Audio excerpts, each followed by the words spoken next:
And good morning, good afternoon, and good evening, everybody, and welcome to another edition of GMAT Club's YouTube debriefs. My name is Evan. For those of you who don't know me by that name, you hopefully know me by my form name, Nightblade354. And joining me today for his debrief is Fosle. For those of you who are just watching, please note that that was an advertisement for our MBA Spotlight. The NBA Spotlight, I'll give a plug really fast because we are short on time this morning. This will be a quicker session than most of you are used to for my videos. The NBA Spotlight is a great opportunity to meet with adcoms, to meet potential students, to get your face-to-face moment with the people who are going to decide your future and who are going to either say, yes, we want him or her here, or no, not so much. I attended these pretty much every single year I was applying. I know it's probably a very big reason why I ended up getting into UVA, because they were so familiar with me, both from a GMAT Club professional background and the personal getting to know them side from this session that we hold. Spots are limited, as you can see, so I really, really encourage everybody here to book your spot for the MBA Spotlight. But enough about what's the word I'm looking for here? Our shilling and our advertisements. Let's get to the good stuff, which is the debrief. Joining me today is Faazil. He got 750 on his GMAT, which I believe is 99th percentile or 98th percentile. 98th percentile. I'm losing my Almost touch. the 99th. Almost the 99th. And he is also an incoming ESSEC MIM student. So in the next half hour, so we're going to hear from him about how he got his 750 and then what made him choose ESSEC over other schools in the process that brought him there. So Faazil, take it away, buddy. Introduce yourself to our lovely, I believe lovely, audience. I'm sure they're lovely. Thank you so much, Evan. Thank you so much. It's a privilege to be here. GMAT Club helped me a lot during my prep, so definitely would love to give back as much as I could, as much as I can. So I'm Faazil. I'm from India. I got my BBA, Bachelor's of Business Administration, from Christ University, Bangalore, and in 21. And since then, I've been working in a marketing agency. So for over, almost 2 years now, I've been working in a marketing agency. But I really wanted to move out of marketing into maybe consulting or investment banking, which is why I wanted to pursue a master's, right? And all good management master's programs require a good GMAT. So that's where my GMAT prep started, because I really wanted to do my master's, and all the good masters in management required a good GMAT. So that's when I started my GMAT prep, and I didn't have much time, right? I just had a month because basically, like, working in a marketing agency is fairly hectic for all of you who don't know much about the marketing agency scene. So I'd maybe work from 10 a.m. to 9, 10 p.m. every single day. So that was extremely hectic. But what I did was, and what could be something which you can do as well, is that I spoke to my employers and I asked them for a month off of work where I can study for the GMAT. And they were kind enough to let me do so. And that 1 month, I just had to get a good score in that month because I had to go back to work after that. Which is why I gave it my all in that 1 month, and I was able to get a 750. Which, by the way, is incredibly impressive. I mean, to get to the 98th percentile in a month is a very unique feat. So I want to hear about that. Before I dive into sort of the generalities of your studies and everything else, I want to reiterate to our audience that Fosle's not being compensated by GMAT Club. He's not being compensated, as far as I know, by any tutoring service or any platform. And I actually encourage him to speak about any prep services he used, both good and bad. If you had a bad experience with someone or something, say it here. I want you to bash the heck out of them. Why? Because I want this program to be absolutely candid and honest. Absolutely. And two, it creates good content and good drama. Like, I love when people at me on GMAT Club, or no, they come to Instagram and try and bash me because I bash them. Sorry, your product sucks. Make a better product. I'm going to tell the truth, and that's what you get on this program every single time. But enough about me and wanting to lead a campaign against terrible GMAT prep services. Fosle, tell me what was the first thing you did when you decided to take the GMAT. You knew that you wanted to pivot, so that was obviously the catalyst. Was it going to GMAT Club and figuring out, okay, I need to take the GMAT? Was it considering prep company services? I mean, what was the trigger, and then how did you go about measuring your performance and then studying thereafter? Did you have a 750 immediately? Did you start at like a 650 and had a magical rise of 100 points? So tell our audience about that. I think my first step was speaking to my friends who had given the GMAT before. That was the first step, and I just asked them about the GMAT and what the different sections are, how much time I need to get the score that I want, and all of them said 3-4 months minimum. So Yeah, 6, that was 9, hard for 12 me to. months. Yeah, definitely. So that was tough for me to hear because I just had 1 month to prep. So yeah, that was the first step for me. They recommended a couple of platforms for me to try using, and I did use those. So the first one was Target Test Prep, TTP, and apart from that, GMAT Club. Right. So these two, very good, very good, very good. Definitely, Target Test Prep was amazing for me. I just bought a 1 month subscription, and I think that investment was one of the best investments I've made because it was just for 1 month, and in that 1 month, I was able to go from a 610, which was my first which was my first mock GMAT, and I did that without any prep, right? So that was on the first day of my prep. So 610 on the first day of my prep without without even knowing what sections are in the GMAT and how many questions are in each section.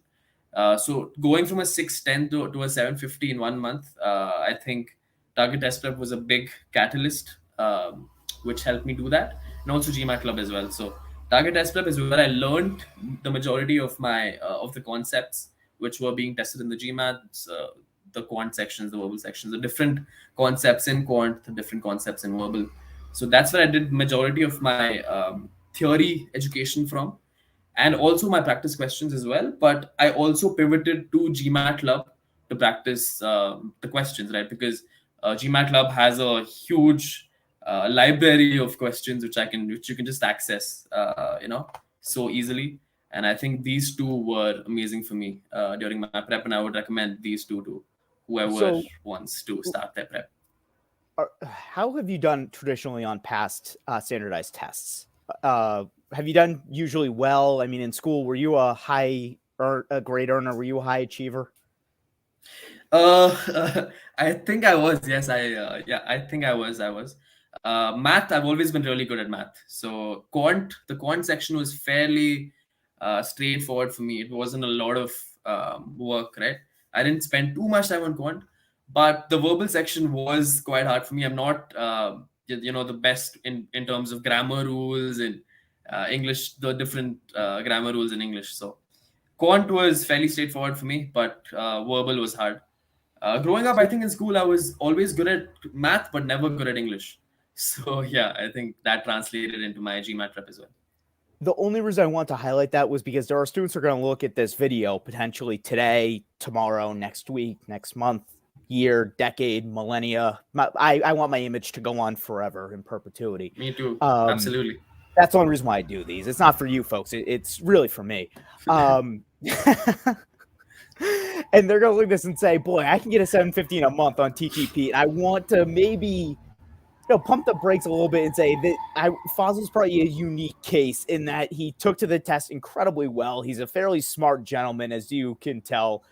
And it usually takes 3, 6, 9, 12 months. Heck, I've had moderators who work under me at GMAT Club take 2.5 years to get a 730.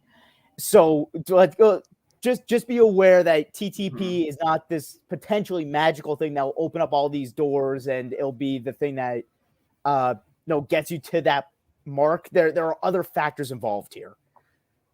Absolutely.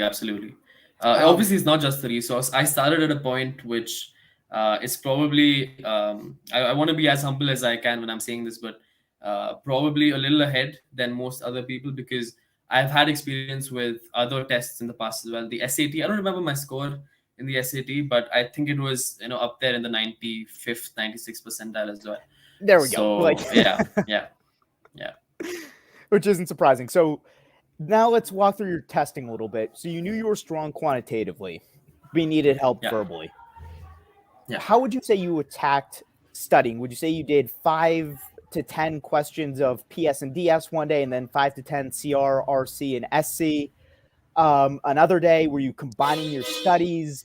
Were you taking it section by section? How long were you committing? Give us that broad overview background of how you were committing to your studies and how you were breaking it down to get the best results for you. Absolutely.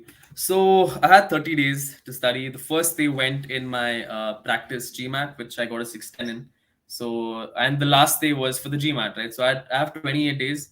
And the first 10 days, the first 8 to 9 days I spent doing quant. I divided my studies. So first 10 days quant, second 10 days verbal, and the last 10 days would involve IR, AWA, and practice GMATs as well. So the first 10 days, I think I spent on quant. I don't remember exactly.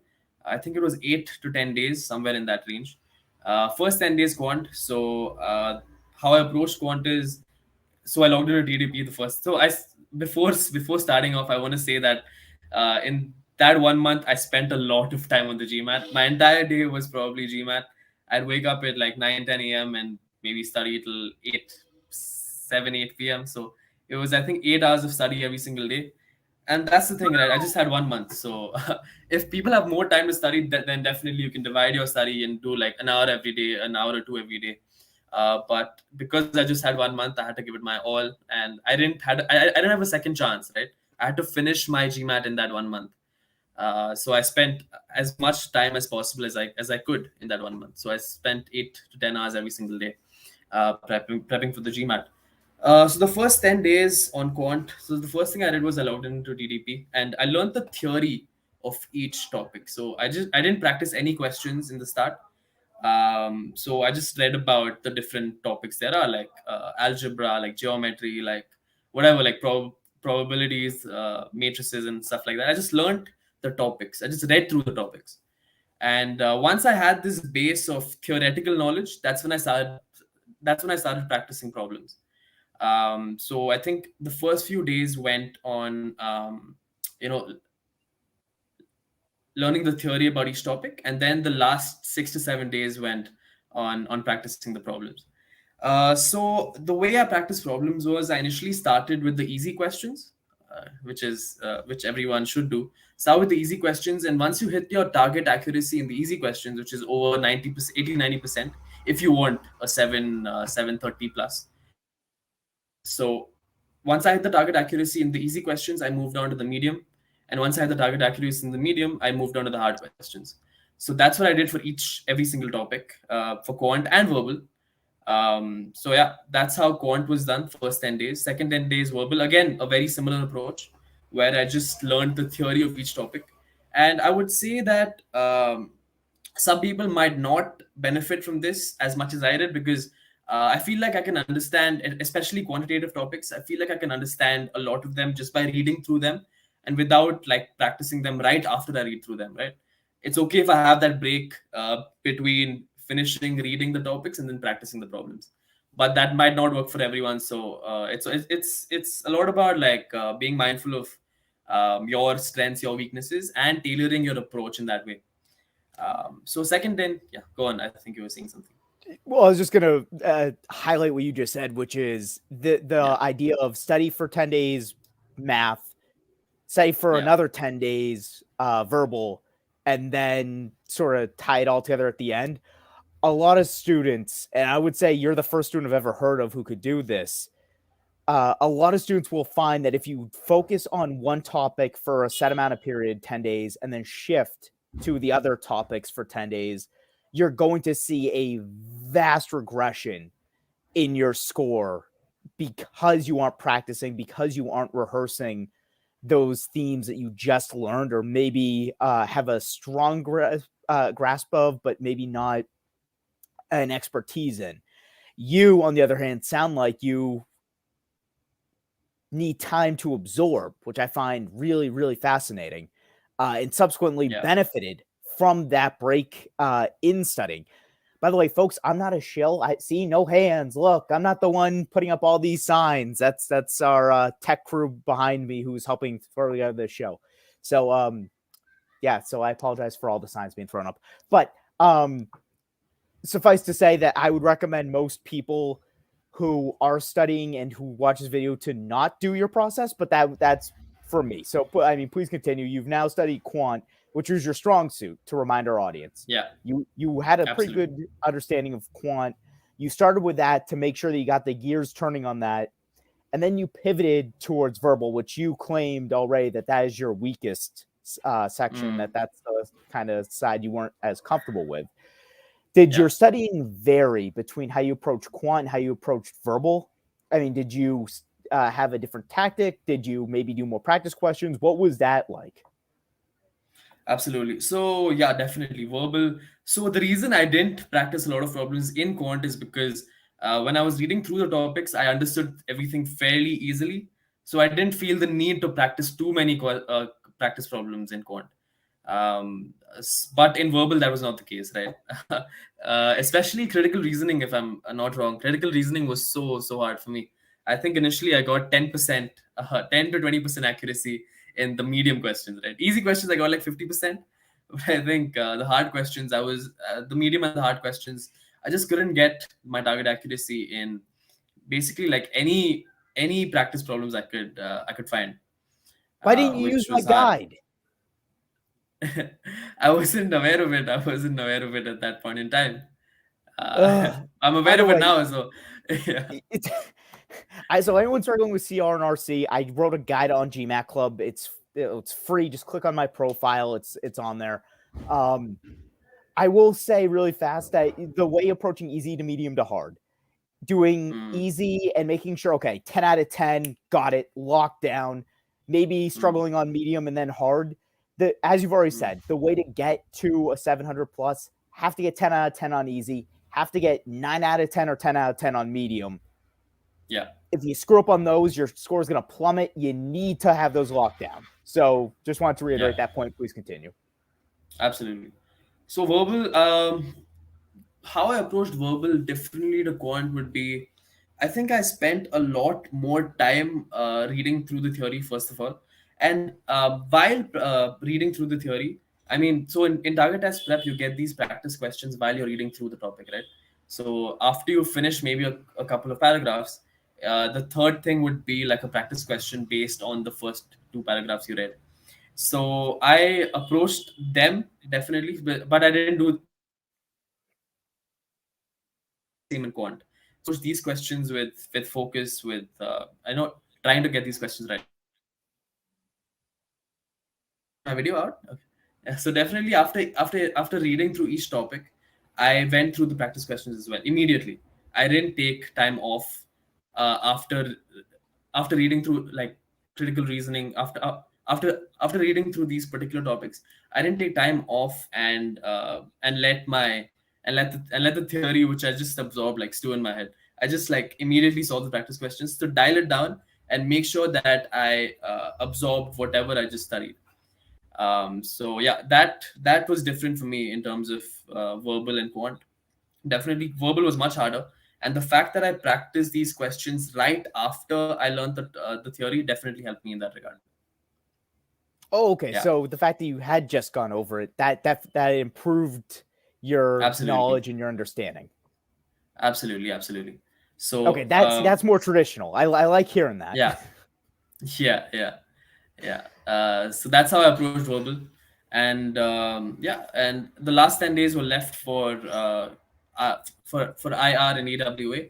I mean, not the last 10 days, but so in the last 10 days, my plan was to just like spend 2 3 days on IR and EWA because I knew that because I just had a month and I knew that IR and EWA don't count towards the final score. So I just gave like 2 3 days. Go on. So I want to mention really fast. One, folks, if a third of your studying is IR and AWA, you're doing something wrong. Do not do that under any circumstances. Yeah, absolutely. However, do not ignore IR and AWA. I have spoken to far too many adcoms who have told me they've seen 730, 40, and 50 scores, but the person didn't take AWA and IR seriously, and they threw their application in the trash.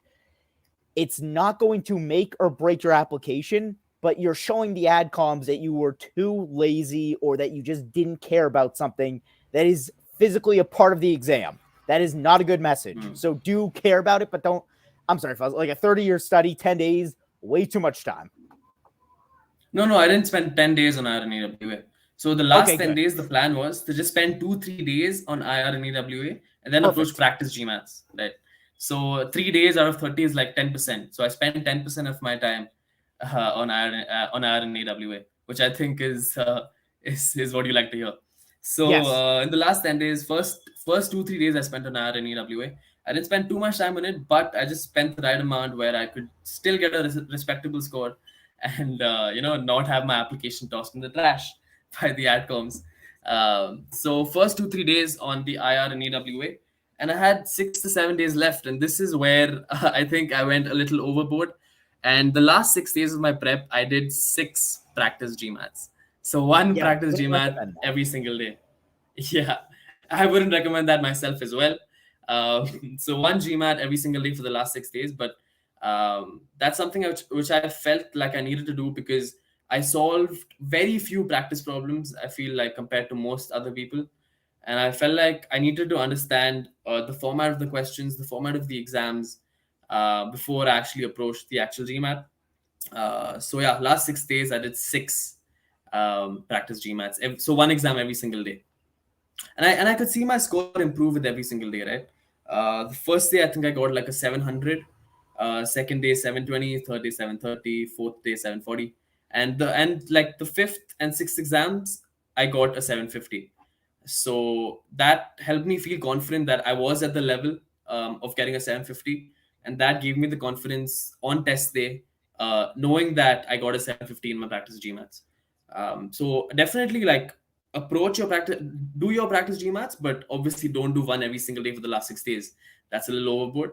But I would definitely advise whoever's watching to do as many practice GMATs as possible.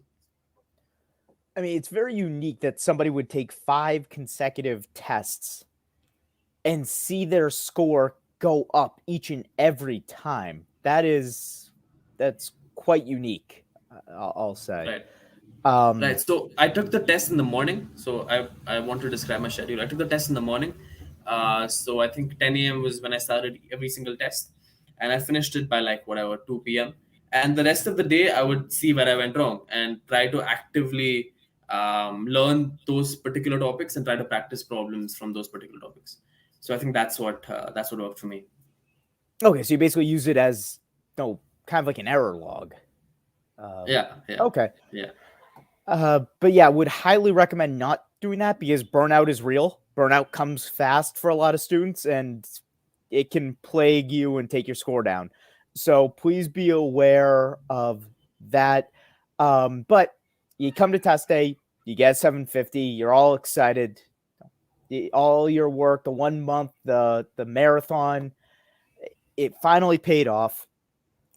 What'd you do after you had your score? What was the first thing you did? The first thing I did was, I mean, it was a sigh of relief, right? Because I worked so hard in this 1 month. I would not recommend my schedule to most people. So I was fairly burnt out. I can tell you that I was fairly burnt out.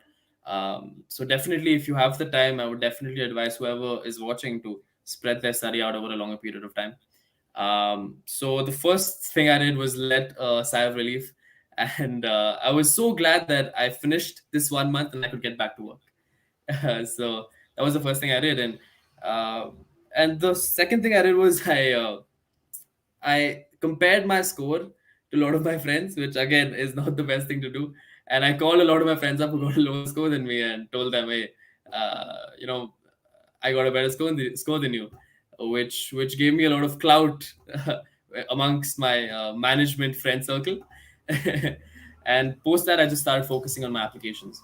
And yeah, as soon as I finished the GMAT, yeah, I applications. love My those. application started right after that. I love those pissing contests where it's like, oh, what'd you get? Oh, I got 730. What'd you get? I got 750. Really puff out the chest. Yeah. I usually lost those contests so I studied for the LSAT many years ago.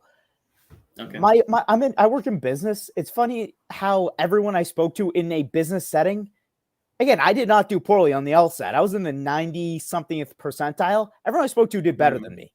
working in finance. I was blown away. So I stopped doing those pissing contests at work. You obviously didn't because you got the high man score. Before we hear about your application process, two quick things. Yasmin asked, do you think it's better to spend time doing prep tests or practice questions? I can answer this and say wholeheartedly, practice questions. Practice questions 10 times out of 10. The tests should be used for two things, in my opinion. Again, this is my opinion. It should be, one, to give yourself a benchmark, and two, to build your stamina for test day itself. I think Fosle here is a very unique case in that he was using them as an error log to help build himself forward and improve, which I got to say I haven't heard too many people do that successfully, and you have. So, I mean, kudos to you. But I would recommend the questions over the mock tests. Do you feel any differently? Would you agree or disagree? No, I agree. I would not. Again, I feel like it is personal to everyone. For me, what worked was, because I had hardly any time to prep. I feel like this is what worked for me. But definitely for most people, if you have any time over a month, if you have 2 months to prep, then definitely practice questions will definitely help you more than just doing the practice exams. Yeah. Gotcha. Tell us about why you chose ESSEC. How many schools did you apply to first and foremost? I applied to, I think, 8 schools, 4 in the UK and 4 in France. Yeah. Okay, so you stuck European. You didn't want to come to America. May I ask why? We're the land of opportunity, the land of milk and honey. How could you not want to come here? That's the reaction I get from a lot of Americans who I talk to. But I've been to Europe in the past, and I really enjoyed the place. I haven't been to the US, so I didn't want to take a chance, to spend the next 2-3 years of my life in a place where I haven't been, if that makes sense. I had been to Europe, and I loved the atmosphere there, and the accessibility. It's close to home as well, which it's not very close to home, but it's much closer than the US, right? So the accessibility and the general vibe there is what is something I really enjoyed, and which is why I wanted to apply to Europe. So you know what, I can wholly agree with that. When I was thinking about schools myself, I thought this close, not too close geographically, but closer the better. Like not down the street, not 2 miles away, not 5 kilometers away, but close enough that should I want to go back, I can. It's just a quick hour plane ride, and we're good.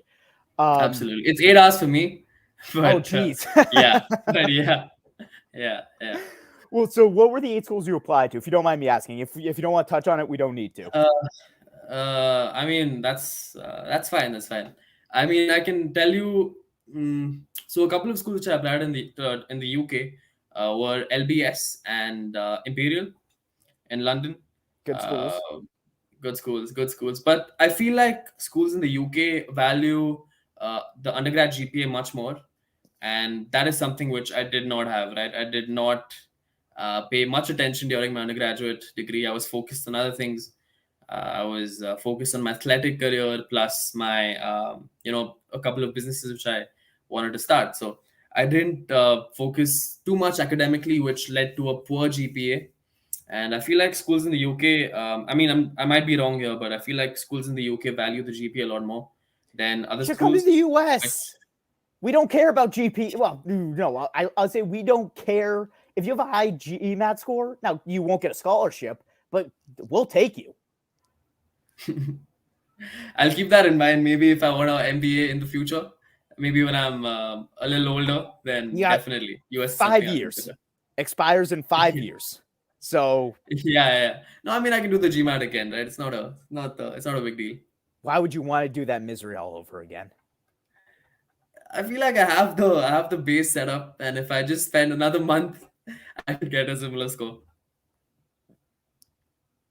I want to call you a psychiatrist, but we don't have time for that. So, so what? Tell me why you chose ESSEC over some of the other programs. What stuck out to you there, and can you give me a breakdown? Excuse me, and then we'll wrap this up. Of how you wrote your essays. Did you have assistants? Were you using a consultant? Did you find that the application process was maybe more challenging than the test? Did you find the interviews were maybe more challenging than the essays? Walk us through that process, if you could. Sure, sure. The application process for ESSEC was, I feel like, fairly comprehensive. We had to write over, I think, 5 to 6 essays, each 500 to 1,000 words. So yeah, it was fairly comprehensive. I spent a few days on the essays. I think a week or two. So I spent a week or two on each university I was applying to, and the same for ESSEC as well. Uh, Good story for ESSEC is so I actually left it to the last moment. So the day of the deadline, I think the deadline was at 4 p.m. and it was like 3 p.m. and I still had my last essay to write. So I just had 1 hour to finish the final essay. So I just rushed through that final essay. It wasn't the best essay, but I feel like other essays compensated, and my other parts of my applications compensated in that regard. Why I picked ESSEC was definitely it's one of the best schools in Europe to pursue a master's in management in terms of rankings, but rankings is just one aspect of it. But apart from that, the main USP of ESSEC is the flexibility the program offers. So it allows you to customize your curriculum in whatever way or shape or form you like.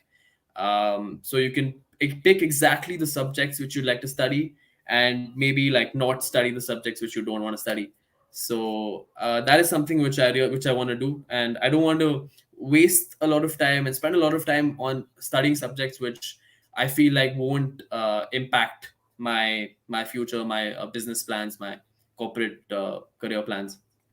So definitely the flexibility is amazing, and the fact that that it's a 2 year program as well, and you can also basically like do internships, apprenticeships. So you can divide your study and like study for a couple of months and then work for a couple of months, which is amazing for me because I can't just study for 12 months continuously, every day, all day, every single day. I need that break. I need that experience as well, where I can apply what I'm learning, and I feel like that would benefit me a lot.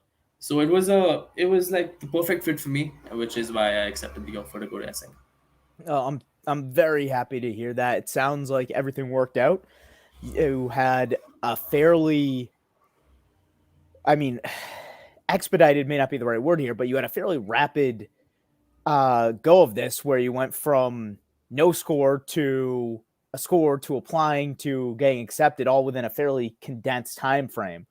Yeah. You should be fair. I mean, you should be very happy with yourself. You did an incredible job. You got an incredible score. You're going to a great school. I know ESSEC has a great reputation. I'm not overly familiar with MIM programs, but I assume they Yeah. do a bang up job with them. I would hope that you would consider an MBA at some point. I feel like an MBA would do you a lot of good.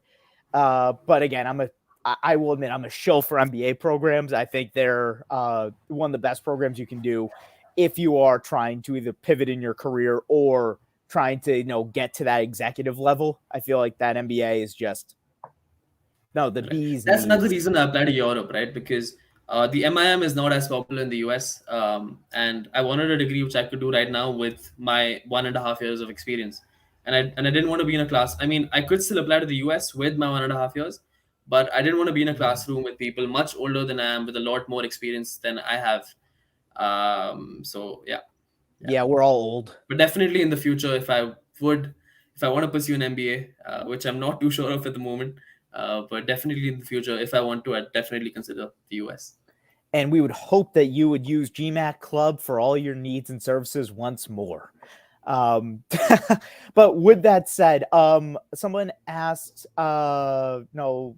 most of the questions being asked here are things we've already covered. So Fosle is on a tight deadline. We are going to wrap it up, but you know what?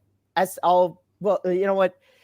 I was going to ask about SC, and I pulled up Pawan's question. SC is going away. The new GMAT does not have SC, so I would recommend you take Manhattan GMAT's book and read that and use GMAT Ninja. But as it's going away, I don't feel we should spend time trying to cover it, given Fosle's, again, tight deadline here. So we're going to wrap things up.